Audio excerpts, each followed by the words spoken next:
আমাদের লক্ষ্য বলবো দেশকে নিয়ে, জনগণকে নিয়ে, আমাদের উদ্দেশ্য বলবো দেশকে নিয়ে, জনগণকে নিয়ে। এবং জনগণ যে সিদ্ধান্ত দেবে আমরা মাথা পেতে সে সিদ্ধান্ত নিব। এই মুহূর্ত পর্যন্ত আত্মবিশ্বাসের সঙ্গে আমরা বলতে পারি বাংলাদেশের জনপ্রিয় রাজনৈতিক দল হিসাবে বিএনপির দায়িত্ব হচ্ছে দেশকে সঠিকভাবে পরিচালনা করা। দেশের মানুষ যখন বিএনপিকে দেশের দায়িত্ব পরিচালনার দায়িত্ব দেবে, প্রিয় ভাই বোনেরা, যেদিন স্বৈরাচার পালিয়ে যায় আমাকে মহাসচিব সাহেব তখন ফোন করলেন। ফোন করে বললেন যে জাতীয় সরকার গঠিত করলে ভালো হয় কিনা, অথবা আমরা জাতীয় সরকারে যাব কিনা। তখন বিভিন্ন রকম একটা হেফাজত কন্ডিশন। আমি তখন বলেছিলাম যে আমরা জনগণের রায় মাথা পেতে নেব, আমরা জনগণের কাছে যাব, আমরা জনগণ যে সিদ্ধান্ত দিবে তাই আমরা মাথা পেতে নেব। কাজেই আমি সেই মুহূর্তে মনে করেছিলাম যে জাতীয় সরকারে আমরা যাব না। আমাদের লক্ষ্য, আমাদের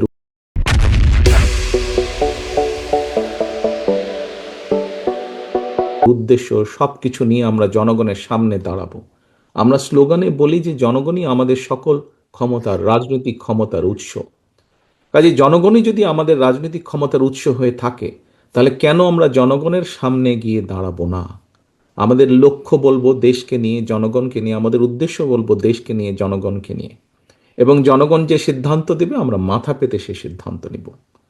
প্রিয় ভাই বোনেরা, তোমাদের নিশ্চয়ই মনে আছে আজকে থেকে প্রায় 3 বছর আগে বাংলাদেশে তখনও স্বৈরাচার বিপুল দাপটে এই দেশকে, দেশের মানুষের বাক স্বাধীনতার গলা টিপে রেখেছে, দেশের মানুষের রাজনৈতিক অধিকারের গলা টিপে রেখেছে।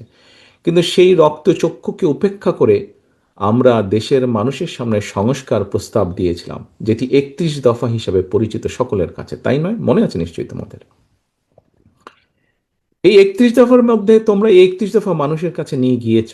আজকে আমরা 31 দফার ভেতর থেকে বিভিন্ন শ্রেণীর মানুষের কিভাবে আমরা ভাগ্যের পরিবর্তন ঘটাতে পারি, সংক্ষেপে তোমাদের সামনে আজকে 8টি সাবজেক্ট উপস্থাপন করা হয়েছে।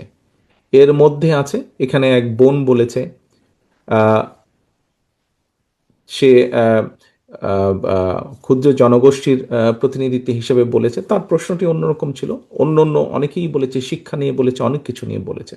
দেখো, বাংলাদেশ যখন 1971 সালে স্বাধীন হয়, সেই স্বাধীনতা যুদ্ধে লক্ষ লক্ষ মানুষ যুদ্ধ করেছে, লক্ষ লক্ষ মানুষ প্রাণ দিয়েছে যুদ্ধে।